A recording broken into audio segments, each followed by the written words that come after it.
And black folk don't have the wherewithal to change their conditions. And the reason that they have not historically in America had access is because of the way as you point out in the book, the legal system has been stacked against us, the political system has been stacked against us, the access to real property, wealth, money, land has been prohibited by law. That's the right. Supreme Court has been used as an instrument against us. And it's still being used as an instrument against you. Explain that.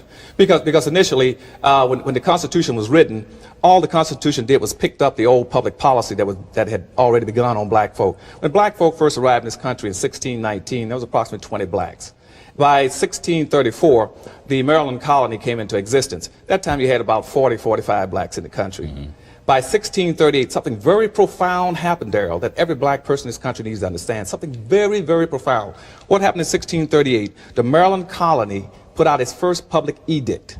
And what that edict said is that black folks shall never enjoy the fruits of white society. That is very key to what's been happening to you for 400 years. And that is written and established in American code. That's right. Codified as law in That's America. Right. And so, and between that point, let's say up for about next 20 years, for instance, the European colonies were putting pressure on this country, saying, hey, we didn't send you to America to have a good time, just enjoy yourself and sit back and relax. We sent you to relax. We sent you to America to produce some wealth, some resources for our European, continent. Mm-hmm.